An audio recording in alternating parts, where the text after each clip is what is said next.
Welcome back to the channel.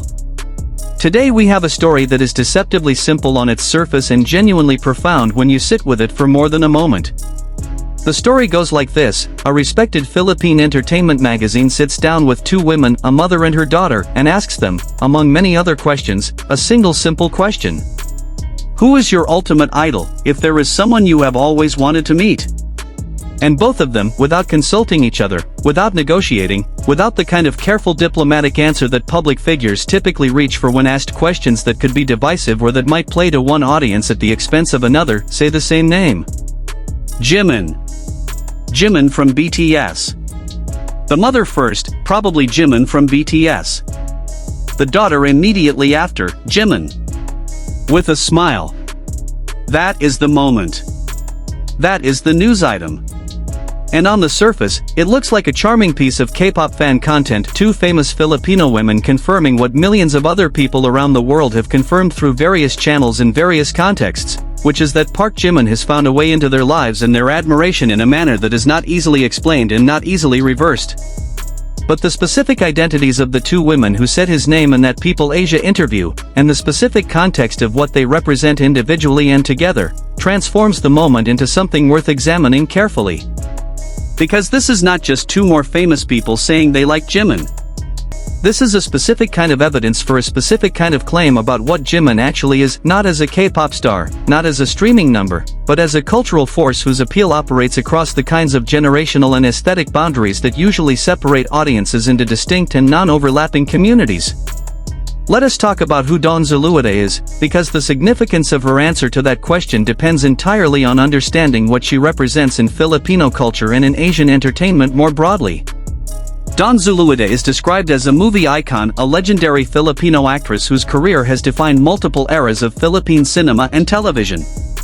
She is not a recent celebrity whose fame is still being established.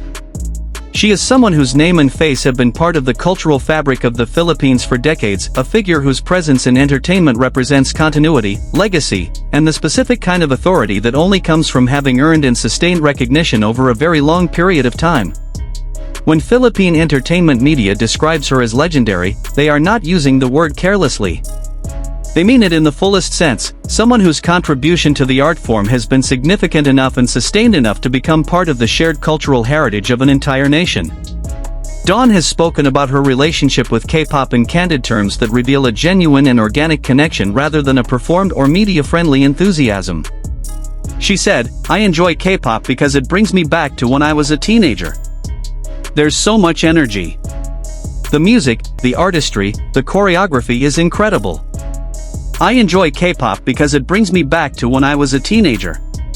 That sentence is worth holding onto, because it reveals something important about the specific quality of what K-pop at its best actually does for the people who encounter it genuinely. It is not nostalgia for Korean culture specifically, because Dawn Zulueta did not grow up in Korean culture. It is nostalgia for a quality of feeling, the energy, the aliveness, the sense that music and performance can produce in you a specific kind of full-body enthusiasm that you associate with being young and open and not yet defended against the full force of what art can do to you. K-pop, at its best, produces that feeling in people who were not expecting to feel it. And the fact that it produces that feeling in a woman of Dawn Zulueta's experience and taste and professional discernment is itself a statement about the quality of the art. And within K-pop, within all of the energy and artistry and incredible choreography that she described, the name she reached for when asked about her ultimate idol was Jimin. Not BTS in general, though her relationship with K-pop clearly encompasses the group as a whole. Not a performer from a genre more adjacent to her own professional background. Jimin. Specifically. By name. With the qualifier probably, not because she was uncertain, but in the way that people use probably when they are giving an honest, considered answer rather than a reflexive one. Probably Jimin from BTS. Which means, if I am being honest with myself about who, of all the people in the world whose work has moved me, I would most want to sit across from and have a conversation with, it's him. Now let us talk about Aisha like Daimyo, because she is not simply Dawn Zulueta's daughter in the sense of a person who is famous because of who her parent is. She is a genuinely accomplished artist in her own right, and the specific nature of her artistry makes her answer particularly resonant. Aisha was only 6 when she first fell in love with dance. Growing up around film sets, she was exposed early to her mother's world of performance, but her passion took a different direction: dance. Today she is a professional ballet dancer. A ballet dancer. Think about what that means in the context of this conversation about Jimin and the specific qualities that make him the kind of performer that both a veteran actress and a professional ballet dancer independently identify as their ultimate idol. Ballet is one of the most technically demanding and aesthetically uncompromising art forms in the world. It is an art form that has developed its own rigorous standards of excellence over centuries, that demands from its practitioners years of training before they can perform at a professional level, and that produces in its serious students and serious artists a very specific and very educated relationship to what skilled movement actually looks like. A professional ballet dancer is someone who has devoted their life to understanding what the human body can do when it is trained with absolute dedication and applied to the expression of something beyond the ordinary. That is her background. That is her aesthetic education. And her answer to the question of who her ultimate idol is was the same as her mother's. Jimin. Aisha's relationship with K-pop began when she was young and has grown into something genuine and personal. For her mother Dawn, the journey into K-pop fandom was something she did not expect. She did not initially understand the phenomenon, but as the music, performances, and choreography grew more prominent, she found herself drawn in until she became a fan herself. Today the two bond over BTS and Blackpink as a shared experience that crosses the generation between them. The specific detail about bonding over K-pop is worth dwelling on, because it represents something that is genuinely unusual and genuinely meaningful in the context of intergenerational relationships. Parents and their adult children sharing enthusiasms is always significant, but the nature of what they share here adds a specific dimension. K-pop in general and BTS in particular have been vehicles for a kind of cultural conversation across generations that does not typically happen easily. The aesthetic values of K-pop, the integration of music and performance and visual identity, the emphasis on artistic craft alongside commercial appeal, the way the best K-pop artists produce work that rewards sophisticated analysis while remaining immediately accessible to casual enjoyment, create a space where people who have very different experiential backgrounds and very different aesthetic educations can find common ground. Dawn Zulueta with her decades of performance experience in Philippine cinema and Aisha with her rigorous ballet training and her youth-oriented relationship to K-pop culture can both sit with Jimin's work and find something in it that speaks to what they each know about what great performance actually is. The vocabulary is different but the recognition is the same. For Aisha specifically, the ballet connection to Jimin is not accidental and deserves more attention than it typically receives in conversations about his appeal. Jimin trained in contemporary dance before he was a K-pop idol, and the specific quality of his movement, the way his body relates to music, the way choreography becomes expression in his hands and his whole physical presence, reflects a relationship to dance that is more deeply rooted and more completely integrated than what you typically see in idol performance contexts. Ballet dancers recognize something in the specificity of his physical training and his body intelligence that people without that background often cannot fully articulate. The control. The line. The quality of intention in every movement that tells you it has been thought about rather than simply executed. The specific way his emotional interpretation of a song becomes visible in his body rather than only in his face and his voice. In a Rolling Stone interview published in April 2026, Jimin spoke about his distinctive vocal style and his approach to performance, revealing the depth of artistic thought that goes into every aspect of his work. Rolling Stone described him as having a unique approach that sets him apart from conventional K-pop performance standards.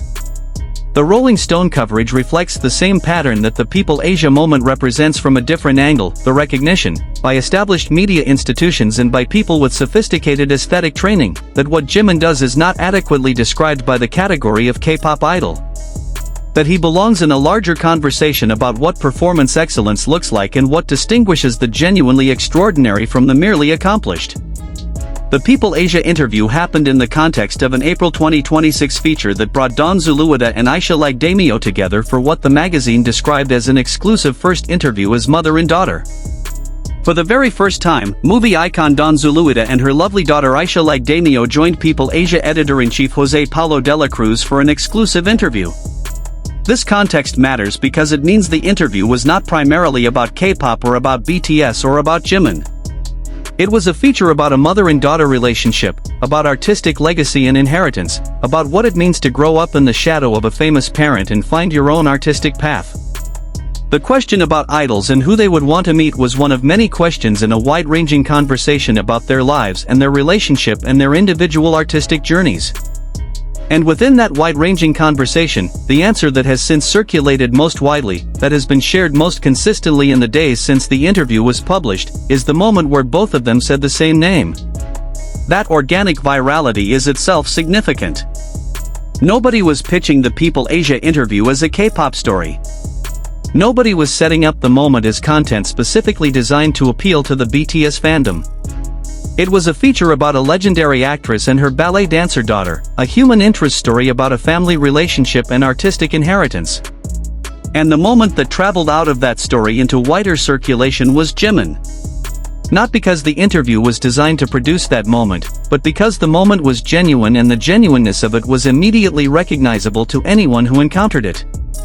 The pattern that this moment represents is one that has been developing throughout Jimin's career with remarkable consistency. From the Brazilian Victoria's Secret model who screamed at a concert and has had the Ararang burgundy vinyl on her shelf for years since. From the Filipino actress and her ballet dancer daughter who bond over K-pop and choose Jimin independently when asked who they would most want to meet. From the HYBE choreographer who said his dedication was unmatched. From the filmmaker who compared him to Stevie Wonder. From the music producer who got goosebumps and wrote a song imagining his voice. Each of these moments arrives from a different direction, involves different people with different backgrounds and different professional contexts, and arrives independently at the same recognition. Something about ParkJimin crosses the ordinary boundaries that separate audiences and demographics and aesthetic communities and produces the same response in people who have nothing in common except having encountered him honestly.